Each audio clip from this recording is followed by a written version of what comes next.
Nope. Ooh, there we are. Where are we? We're here. Where? A second cup of coffee. Yay. So yes, been a minute, quite possibly 3 months. 3 months. It's been 3 months since 3 we did months, second cup of coffee. So what better time to jump back in with this show than right now? Because why not? Right? Because we're all about getting active, taking action, and moving forward, right? So that's why we're here today. We said, man, it's been a minute. And Peely said, why not now? And I said, well, yes, that sounds fantastic. So here we are, second cup of coffee. Welcome back. Welcome to Second Cup of Coffee. Welcome to Second Cup of Coffee. Welcome to Second Cup of Coffee. Thank you. We're very happy to be here. So we're here. How have you been? Have you been drinking coffee as much as we have right now, running the narrative here? So Slice of Spam, which is my friend Kama, says Aloha Kako, which Mako Aloha Hawaii means hello, everyone, all the love. So what have we learned the last 3 months? Oh, wow.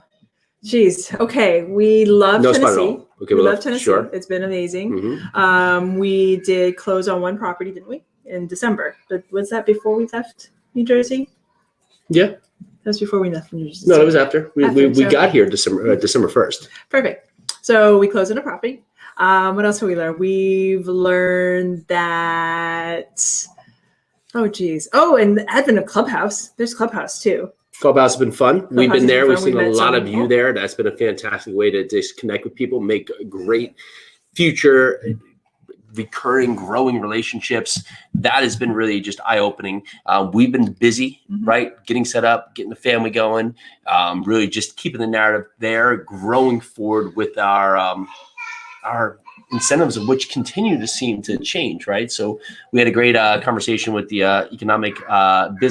Economic Development Board in Hawaii today. In Hawaii. So we're now in Tennessee. In Hawaii. So we have a lot of fun things happening. And that's just part of the narrative. When things are in front of you, just look at it and say there's always something good here. And that's even in the hardest moments, the toughest times, the things that aren't ideal, is that there's a lesson to be learned and a lesson to carry forward, even when it's not fun, even though when it's not ideal, even though it may not particularly feel good, right? But there is a point there where you have to say there's a good lesson here. There's a good spot for me to just figure out who I am, what I'm doing, and where I can go from here. And just finish that point is that most of the time we get stuck just focusing on the negative and the narrative of what happened and not putting the attention on what will be from this lesson I learned.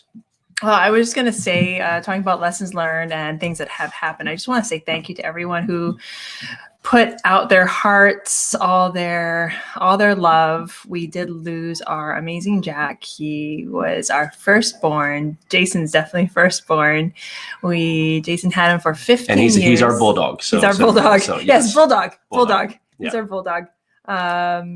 He was an amazing puppy. So I just wanted to just do a shout out and a thanks to everyone. And thank you.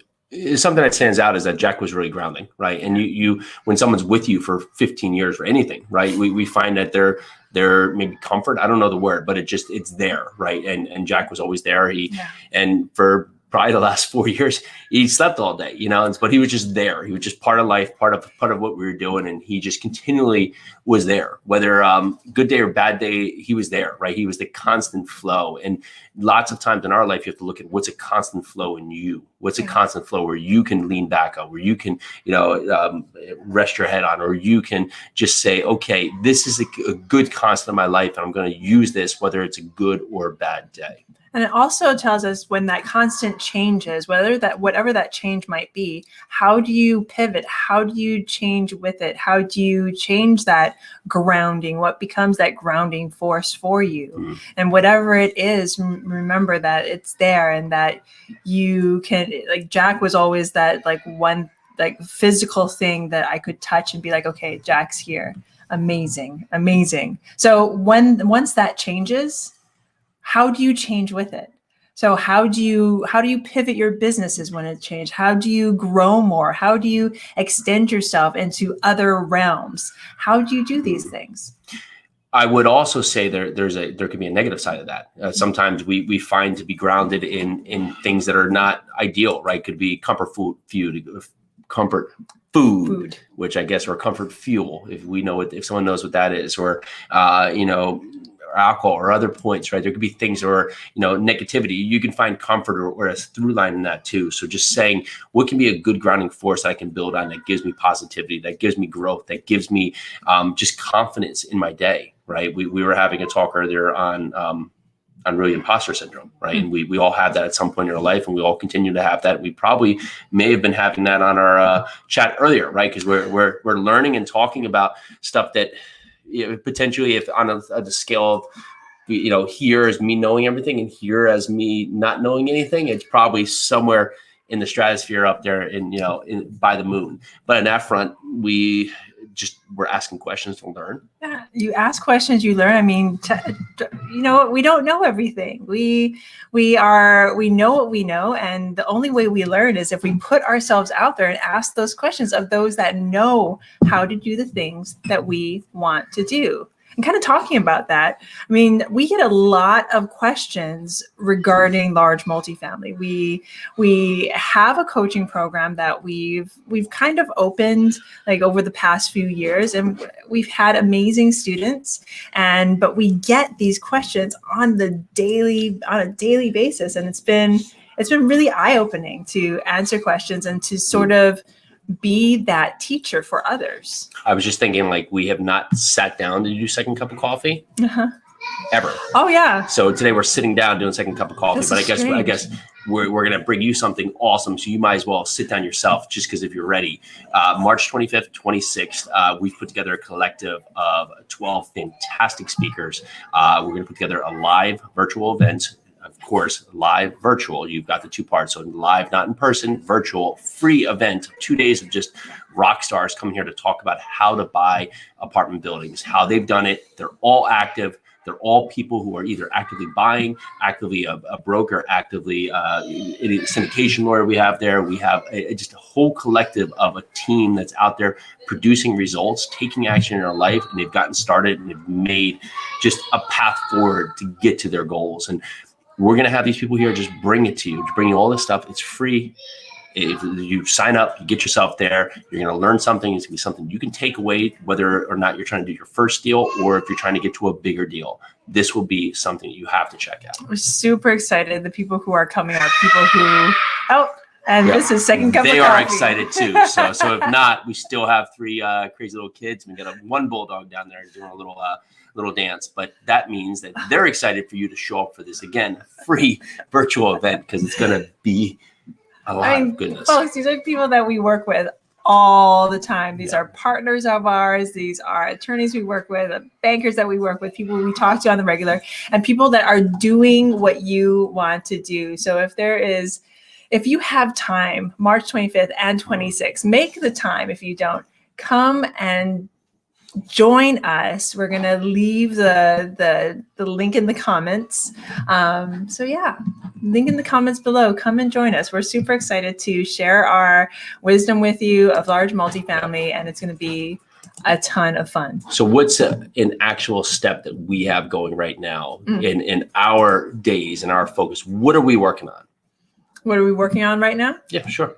Oh, well, geez, should I talk about Hawaii? Or should I take it back to large multifamily? Let's stay multifamily, because I don't know if we even know enough what we're talking about. So Hawaii, yes, we're gonna. I'm just so excited about Hawaii. We're buying farms in Hawaii. We Yes. don't know what that means or not, but the collective would be farms, not farm, and we'll figure that out each step forward. Yes. So right now we actually just hired an amazing assistant. I would bring her on camera right now, but she's a little shy. And she is actually helping us to leverage. So this is what we are leveraging her time. We are leveraging her power. We're leveraging our time and our power. And we're actually putting out, what is it? I'm looking at Alexandra right now. It's like offer out a week. Yeah. So through her help, she's able to put her knowledge and her expertise to use, look at all of our underwriting. We've been underwriting with her constantly, looking at properties. She goes and drives by properties with us. So it's been amazing to have, we're growing out our team here at the Urusi Holdings office. Mm-hmm. And that, I mean, that's one of the biggest things I think we're working on in multifamily on the business side in our office. On the other hand, when it comes to large multifamily, we want to teach others exactly what we're doing. So join us March 25th and 26th. It's going to be a great time. Look, Cali Girl, she says, where do we sign up? I'm going to leave that in the comments. I'm going to leave that here. Actually, I'll go ahead and put that here. Okay. So your day, hope it's been fantastic. It's been a minute since we've jumped on here. We've always enjoyed doing the show. We get a lot of people asking when we're coming back. We're thinking about doing it. Right now, we're probably not going to set this up each and every day, but the narrative could change, especially if we find ourselves on a farm with nothing else to do. And if you have farming experience and you want to tell us the do's and don'ts, right, I guess we'll take that conversation too, right? But have a great day. We will maybe check in next week. Maybe not. Maybe not. I have it on our calendar for every Friday we do. now. So maybe instead of doing, I mean, for anybody who's just joining us for Second Cup of Coffee, we used to do this every single weekday. Yes, during the last year after COVID hit, well, pandemic, and everybody was home, we started the show, did this religiously every day at noon Eastern for a good amount of time. For a while. We stopped doing it when we moved to Tennessee. Yes, but there is internet here. Which Yes. we didn't do that research before we got here, but lo and behold, there is internet in Tennessee. So in case you were worried, we are here on the interweb, and we are back. And Hutch and Heath. Hutch Yes. has joined us. Yes. So thank you so much, everyone. We will talk to you shortly. We will talk to you shortly. Aloha. We're gonna give them the song. Oh, let's give them the song. Let's give them the song. Where's the song? Give them the song. I want to hear the song. I forgot our ways. Come on, song.